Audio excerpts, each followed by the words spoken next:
Boa noite a todos. Hoje nós vamos falar sobre momento de inércia diária, tá? Para vocês, a maioria deve ser um assunto que vocês nunca ouviram falar, mas hoje eu vou explicar direitinho do que se trata esse assunto. Para isso, vamos iniciar lá através dos nossos slides. Aqui dele, deixa eu abrir aqui.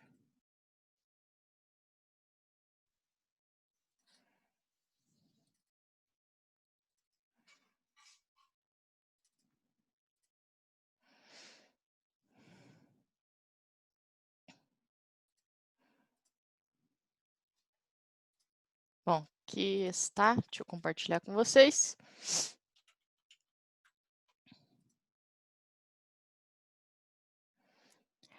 Só uma perguntinha, a Pol 2 já encerrou? Se alguém sabe me dizer? Sim, era para entregar ontem. Tá. Eu acho. Hoje. Beleza. Não, é para Beleza. entregar hoje, professora, desculpa. Hoje? Tá ok. Porque eu vou... Amanhã, então, eu vou dar uma olhadinha para fechar as notas de vocês, né? Lançar no sistema. Muito bem. Professora, para quem tirou 80, dá para pedir uma segunda chance? 80? Você não tem vergonha? Não, eu queria tirar 100. Não, 80 não. Vamos A partir de 60, a gente... É só uma chance. De quem tirou Libera lá, 40, 20 ou 10. Mas não tenho dúvida que mesmo assim vocês vão ir bem no bimestre, tá? Fechou. Não fica bravo comigo. Não, de boa. Então, gente, vamos falar sobre o momento de inércia. Isso está no capítulo 10 do nosso livro-texto. Então, o momento de inércia existem dois momentos de inércia. Tem o momento de inércia diária e o momento de inércia de massa. Esse primeiro momento de inércia de massa, a gente não vai estudar, mas só para explicar o que é, ele expressa o grau de dificuldade em se alterar o estado de movimento de um corpo em rotação. Então, tem um exemplo ali com umas meninas em diferentes posições, para você entender um pouquinho do que eu estou falando. Então, vamos lá. Tem 3 posições a moça ali, de pé com as pernas juntas, de pé com as pernas separadas e sentada. Qual das 3 posições é mais fácil de fazer, digamos, com que ela tombe para frente? Se você for empurrar a menina, né? Não, sem violência, pessoal. Mas assim, para exemplificar essa questão de você rotacionar um corpo, um objeto, nesse caso a gente está falando de uma pessoa. Então, se você for empurrar, qual das 3 situações é mais fácil?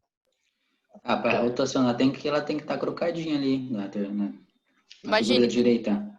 você vai empurrar a pessoa, tá? Em qual das 3 situações você vai lá atrás dela e vai empurrar? Qual das 3 situações é mais fácil fazer com que ela vire para frente? Primeiro? A primeira, Então. exatamente. A primeira é mais fácil, né?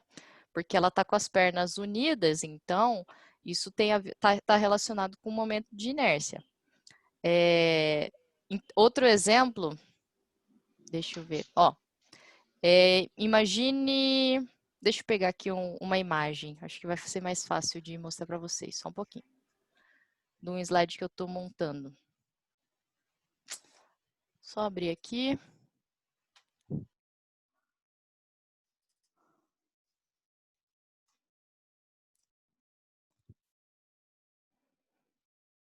Só para exemplificar essa questão aí do momento de inércia de massa, para vocês entenderem do que eu estou falando. Tá. Então vamos lá. Deixa eu compartilhar agora com vocês. Muito bem. Então, olhando essa imagem, pessoal, a gente pensa em momento de inércia de massa para uma situação em que há giro. Mas vamos pensar nessa situação das duas imagens ali, que não é giro, que você só está empurrando o objeto numa direção linear, digamos, você só está transladando ele, não está rotacionando. Então, a primeira imagem mostra um cara lá empurrando uma bike, e a segunda, o cara empurrando um carro. Você sabe que É muito mais fácil empurrar uma bike do que um carro. Por quê? Porque a bike é muito mais leve, tá? Então, o peso, a massa, na verdade, a massa do objeto que você está analisando influencia no momento de inércia de massa, tá? Não é o exemplo dessa figura. Aqui é só para mostrar que existe uma inércia devido à massa do objeto, em que traz uma dificuldade de movimentar esse objeto. Então, por isso que é muito mais fácil movimentar a bike, que é muito mais leve, do que movimentar um carro. Beleza. Agora vamos falar sobre rotação. Rotação a gente tem, por exemplo, ali, ó, na próxima imagem, se ele abrir.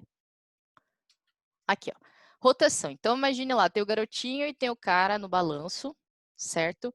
E o balanço, ele gira em torno lá do eixo lá em cima, né? Ele gira em torno daquele eixo. Não que ele dá um loop completo, mas ele está num movimento de rotação em torno do eixo que está preso o balancinho. Então, qual das duas situações é mais fácil a gente girar? Girar ou balançar, nesse caso, a criança ou o adulto? Criança, né, que é mais leve. Exatamente. Criança que é mais leve. Então, uma das coisas que influenciam no momento de inércia de massa é a massa do objeto que eu estou analisando. Tá. Então, a gente sabe que a massa influencia. O que mais influencia? Então, vamos agora analisar outra situação. Então, imagine aqui essa vassoura e eu vou girar ela em torno do próprio eixo dela. Dessa forma aqui, ó. Em torno do próprio eixo dela. Então, giro ela, tem um certo grau de dificuldade de girar essa vassoura em torno do próprio eixo dela. Vocês vão falar, é muito fácil, realmente. É tranquilo girar ela em torno do próprio eixo dela. Mas existe um outro eixo que eu posso girar essa vassoura, que seria, digamos, no eixo do plano que ela está. Que seria mais ou menos esse movimento aqui, ó. Ok? Então, qual dos dois é mais difícil girar? Em torno do próprio eixo ou nessa segunda condição ali, no próprio plano? Segunda condição. Qual que é mais fácil girar? Esse caso aqui, ó, em torno do próprio eixo da vassoura. Deixa eu fazer aqui o movimento de giro aqui. Então, esse é em torno do próprio eixo. É mais fácil girar a vassoura desse jeito ou desse jeito aqui, ó? Mais fácil, a pergunta. O próprio eixo. Em torno do próprio eixo, né? Você pega a vassoura, coloca o cabo na sua mão, você gira ela de boa. Desse outro jeito, você consegue girar, porque a gente tem força suficiente para fazer isso, mas é um pouco mais difícil. Por que então? Se a massa da vassoura é a mesma. Então, além da massa do objeto, o que influencia também é a distância, esse braço, essa distância em que o objeto vai girar em torno de algum eixo, ok? Essa distância é chamada de raio de giração. Então, se você olhar aonde está lá a vassoura, os cabelinhos da vassoura, até a ponta da vassoura, o do cabo, tem uma certa distância, uma distância grande. Então, você tem uma maior dificuldade de girar ela em torno da ponta do cabo, em relação quando a gente compara a vassoura girando em torno do próprio eixo. Por quê? Porque a distância pequenininha é basicamente o raio do cabo. Ou, se você quiser analisar a parte onde está a escova ali, seria o raio da parte da escova, tanto mais ou menos assim. Então, perto do cabo, que tem, sei lá, 1 metro e pouco, aquela parte da escova, metade dela, né, seria um tanto assim. Então, por isso que é mais fácil girar a vassoura em torno do próprio eixo, por causa do momento de inércia de massa. Tudo bem até aqui, gente? Tranquilo. Beleza pura? Então vamos continuar aqui no slide que eu estava anteriormente. Bom, momento de inércia de massa, então, é um assunto importante para quem vai estudar estruturas submetidas à rotação. Não é o nosso caso, a gente vai falar de momento de inércia diária, que é diferente, mas eu vou explicar do que se trata. Para isso, vamos colocar um vídeo aqui, também que vai ajudar a gente a entender um pouco melhor.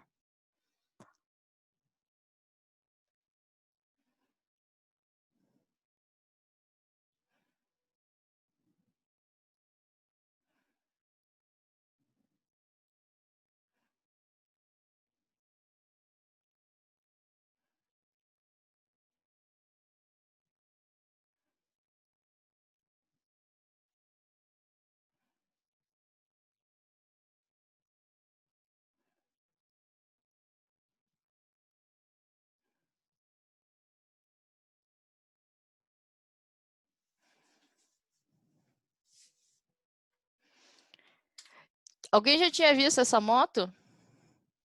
Não. Não. Não. Então, veja, qual que é a característica top dela? Que ela não cai, não tomba, né? Você não precisa apoiá-la no pezinho, digamos. Claro, imagina que quando ela está desligada, você deve ter que apoiar ela. Mas se ela está ligada, ela não vai tombar, certo? Por que isso acontece? Porque tem um sensor ali dentro da moto, um acelerômetro. Nos nossos celulares também tem um acelerômetro. É por isso que o celular, quando você está olhando uma foto com ele de pé, ele reconhece que seu celular está de pé. Quando você deita ele, a foto gira, porque ele reconhece que você deitou o celular. Então, tem um acelerômetro dentro do celular que faz esse reconhecimento. E na moto também tem um sistema com um acelerômetro que identifica a posição da moto e com certeza tem algum mecanismo interno dela que faz essa compensação. Então, é como se ela fosse tombar para a direita, veio o mecanismo interno, que a gente não estava enxergando, que faz que ela vá para a esquerda, e assim por diante, de forma que ela sempre esteja em equilíbrio, tá? Então, isso também tinha a ver com o momento de inércia de massa, tá? Ainda não é de área. Agora, a gente vai falar um pouquinho sobre o momento de inércia de área, e eu vou explicar através de um exemplo. Acho que vou primeiro colocar o exemplo para depois falar um pouquinho da formulação.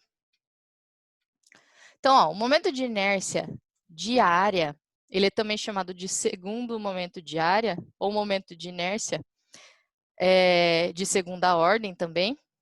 Ele é uma propriedade geométrica. Então, ele não importa a massa do objeto, não importa o material do objeto, enfim. Só importa o formato do objeto, digamos assim, só a geometria dele.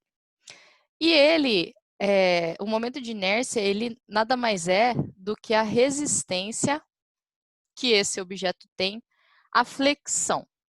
Imagino que a maioria de vocês não sabe o que é flexão. Então, vou mostrar através...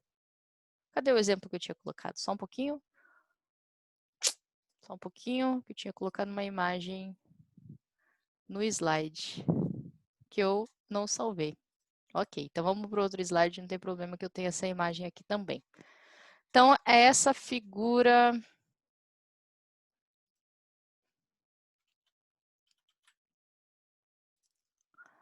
Cadê? Aqui.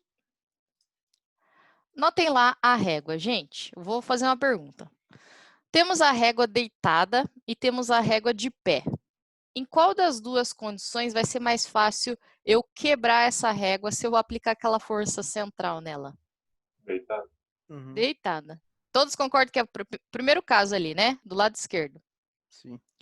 Então, por que isso acontece? Por causa do momento de inércia diária. Veja, o material é o mesmo, a massa é a mesma, a geometria é que mudou. Eu deixei ela na posição deitada, então ela vai ter uma certa resistência à flexão, a fazer essa envergadura aqui, tá?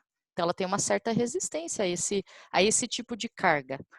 Diferente do que se eu deixar ela de pé. De pé, ó, é bem mais difícil eu fazer aquela curva. Eu consigo...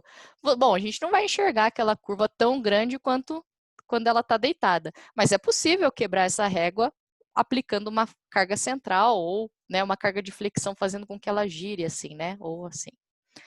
Então, é possível.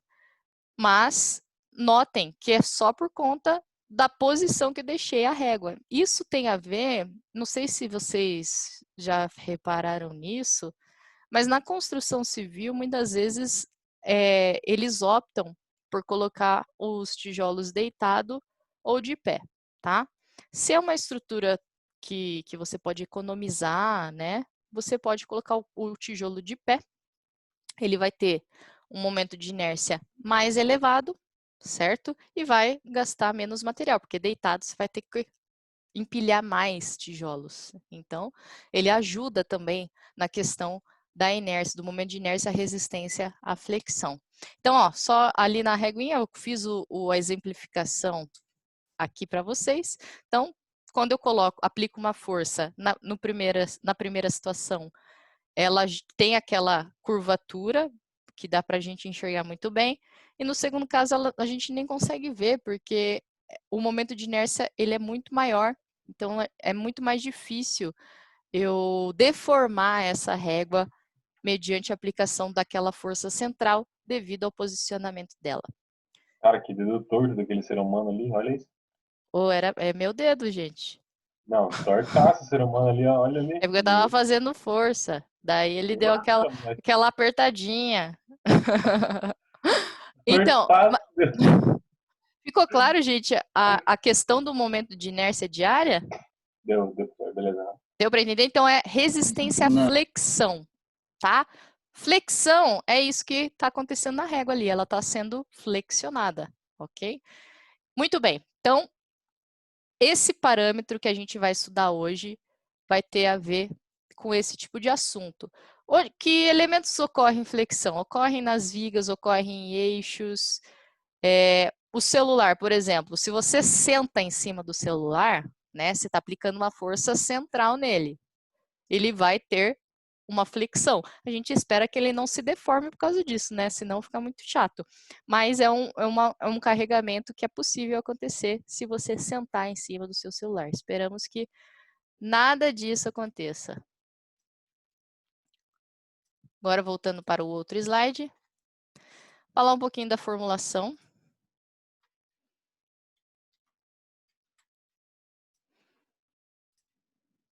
Como eu calculo o momento de inércia? Bom, se eu tiver um objeto qualquer, como mostra a imagem ali, uma gosma, né, uma coisa meio estranha, para representar que é uma coisa qualquer. Podia ser um celular, podia ser um fone de ouvido, podia ser qualquer coisa, enfim. Então, eu pego um elemento infinitesimal de área, um dA, ok? Um elemento diferencial de área. Muito bem, o momento de inércia, então, o que ele é? Ele é a posição desse elemento diferencial de área, se eu for falar do momento de inércia em x, que é a resistência da minha régua aqui, ó. Se o eixo x está aqui, vamos pensar assim, se o eixo x está aqui, é dela fazer aqui um movimento em torno desse eixo x. Então, eu preciso da distância em y, que está aqui, vezes esse elemento diferencial de área. Muito bem, então eu tenho um momento de inércia daquele elemento diferencial, por isso que fica DI. Mas eu não quero só daquele elemento diferencial, eu quero da gosma inteira ali, do meu objeto inteiro, do meu celular, do fone de ouvido, da moto, enfim, do que eu estiver analisando por completo. Então, o que eu tenho que fazer? Uma integral.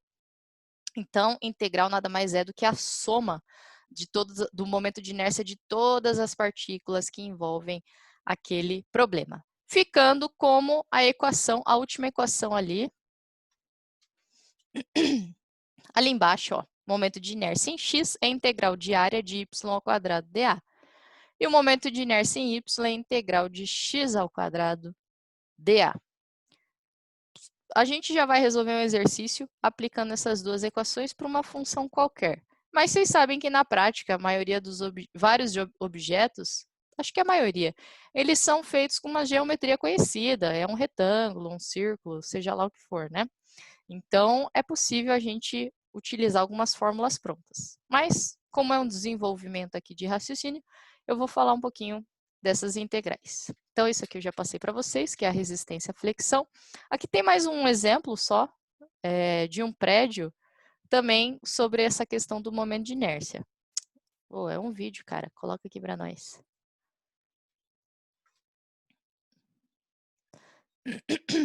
Veja que eu expliquei sobre esse prédio na aula passada. É um prédio bem alto, que foi feito um sistema de controle aí de vibração.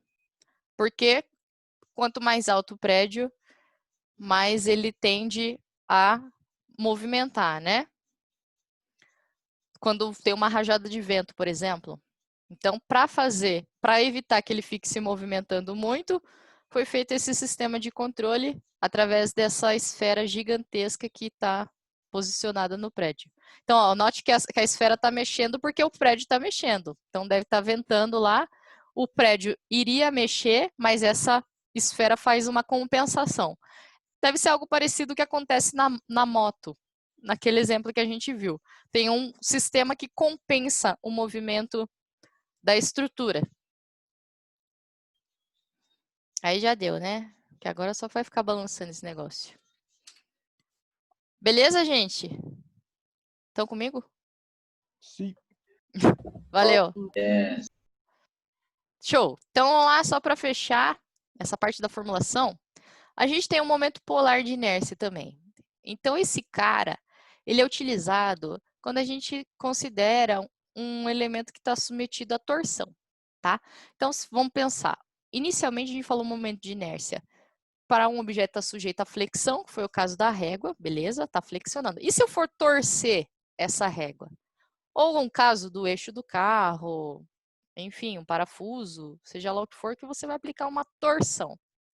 Aí, no caso, a gente não usa o momento de inércia, a gente usa o momento polar de inércia, tá? E o que é esse cara? Nada mais é do que a soma do momento de inércia em x mais o momento de inércia em y, que é o que está escrito nessa equação aqui. Então, para elementos que estão sujeitos à torção, então a resistência à torção, ela é dada pelo momento polar de inércia. Vamos pensar nos exemplos aqui, ó.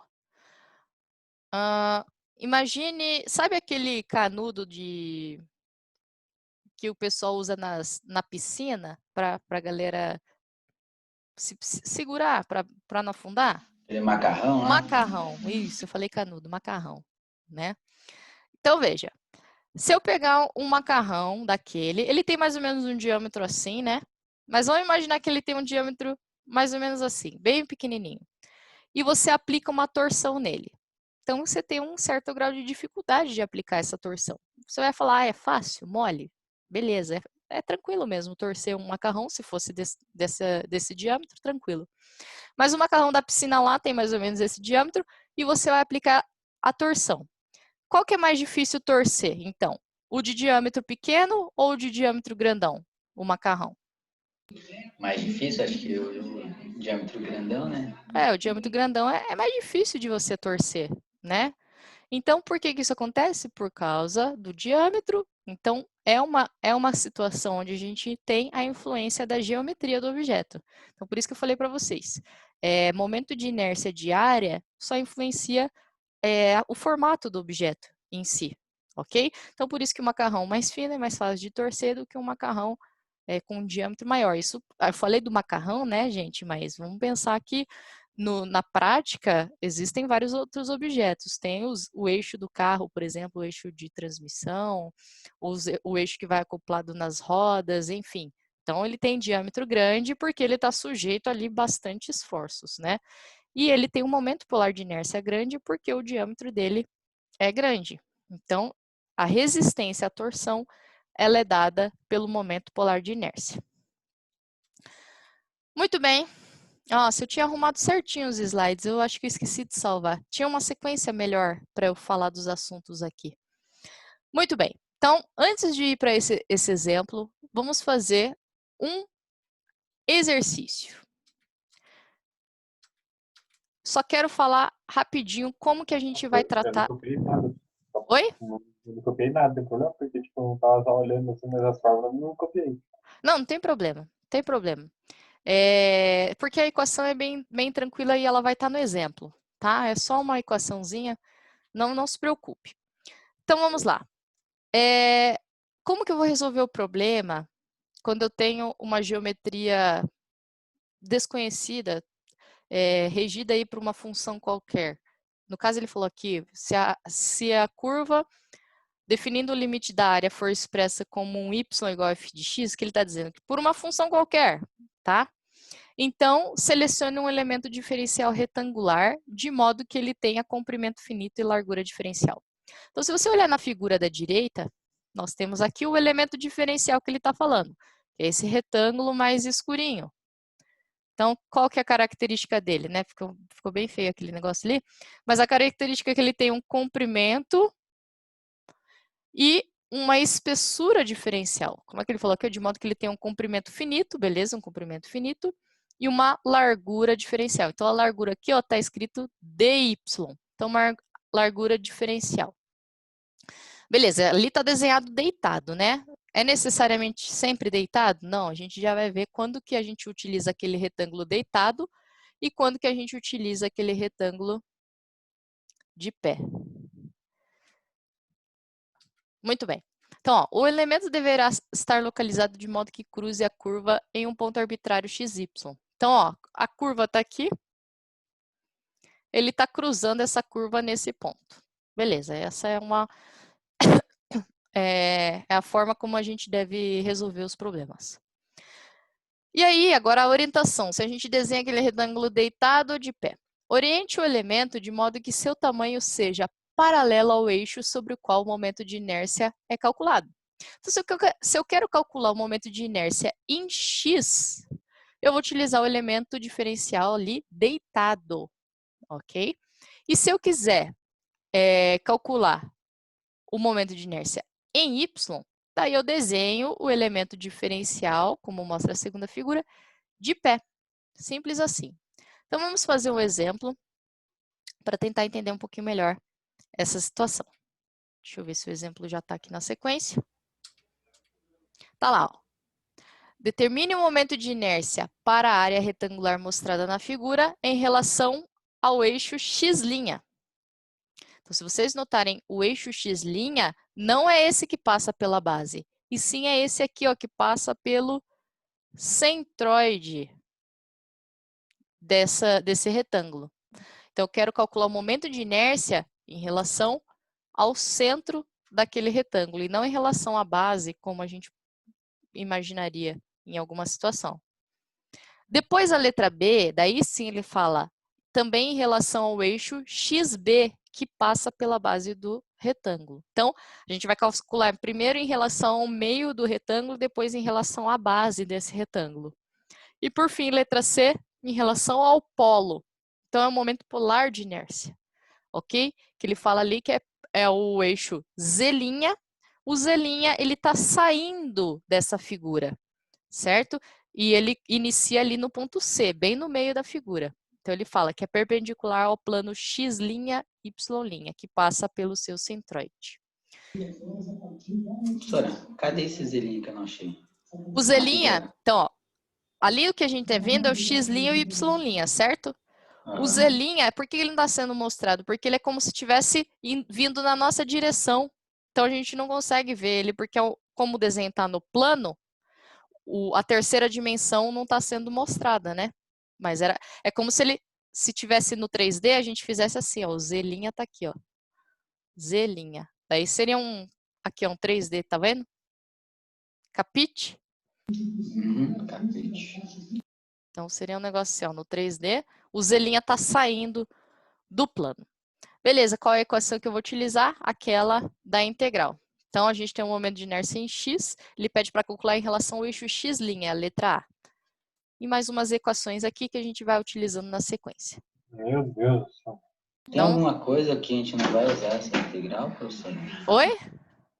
Tem alguma coisa que a gente não vai usar essa integral?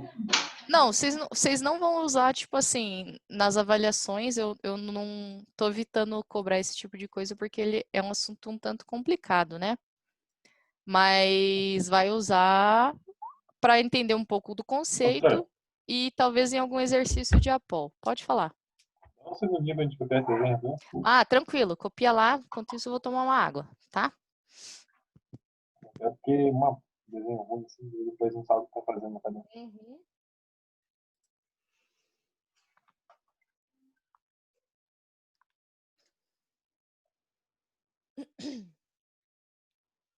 Professora, como é que tá o índice de existência do curso da Uninter, dos cursos? Então, pelo que eu sei, a gente não foi muito afetado, não.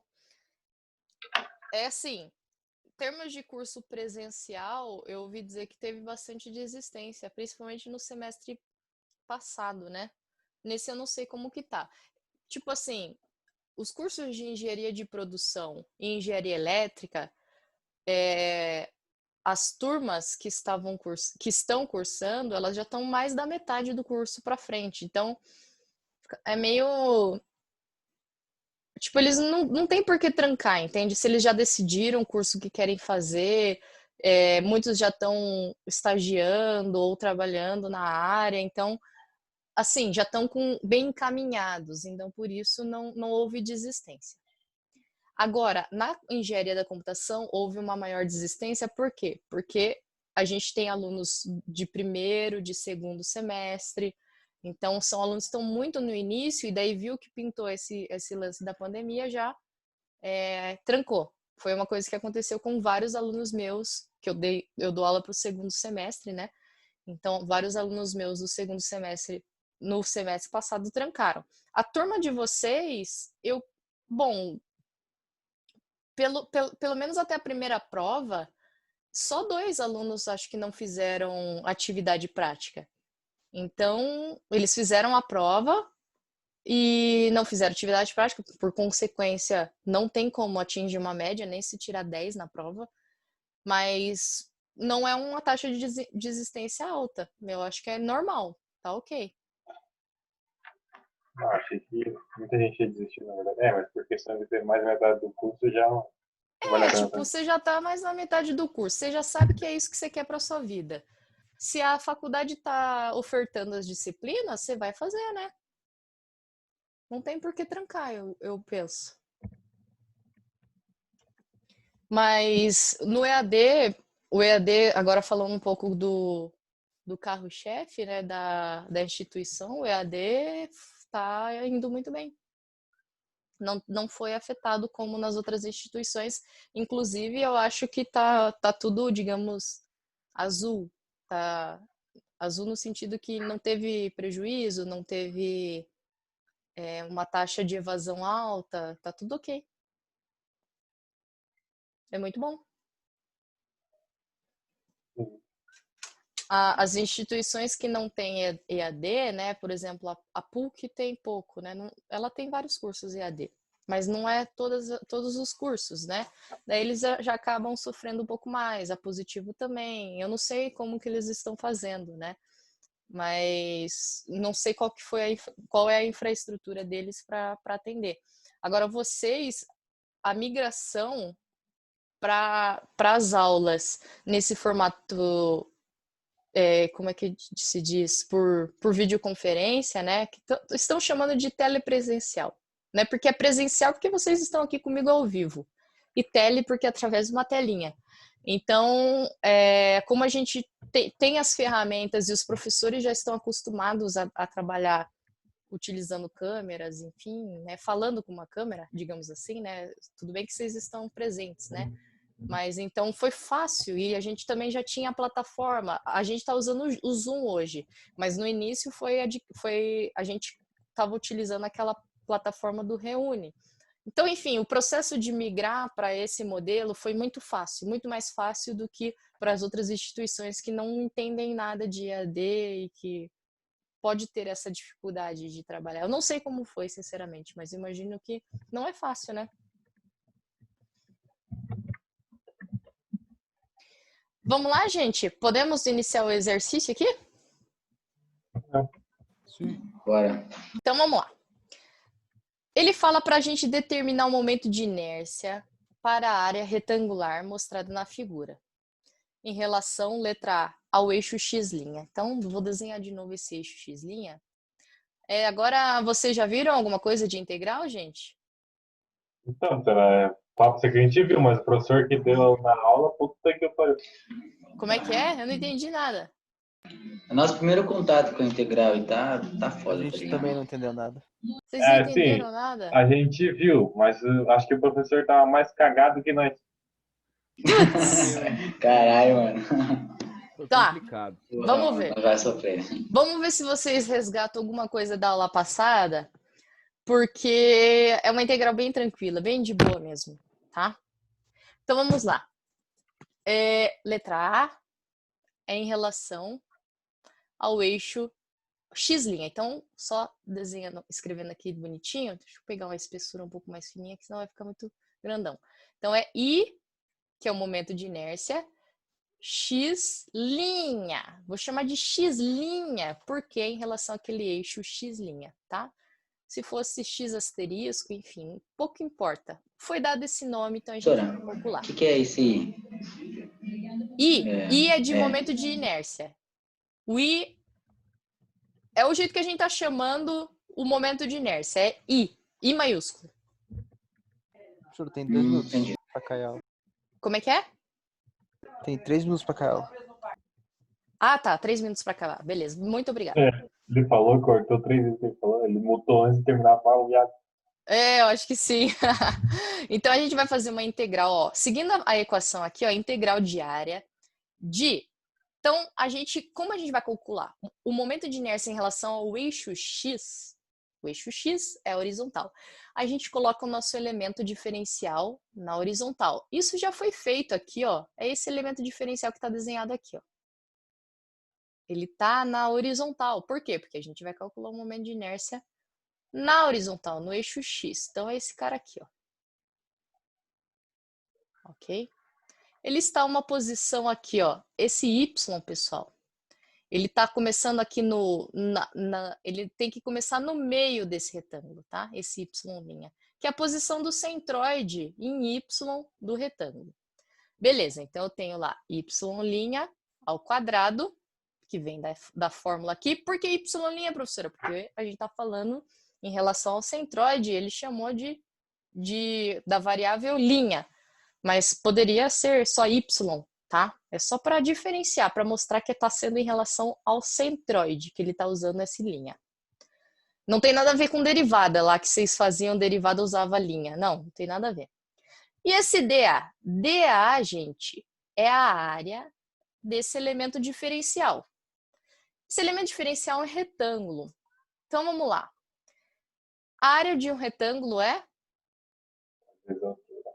Base vezes altura. Perfeito. Então, olha esse retângulo aqui que eu fiz aqui uns risquinhos. Me diga, qual que é a base desse retângulo? A base é B ao quadrado. Não, a base é B. A base é B. Por que que é B? Porque, ó, metade aqui, ó, da base tá escrito aqui, ó, é B sobre 2, né? Tá escrito aqui, ó. A outra metade também é B sobre 2. Então, o valor completo aqui, ó, é 2 vezes B sobre 2, né? 2 vezes B sobre 2. Esse 2 corta com esse 2, fica só B. Ficou claro? Beleza? Então, a base é B. Então, só apagando aqui para não ficar poluidaço esse desenho. Então, a gente sabe que a base...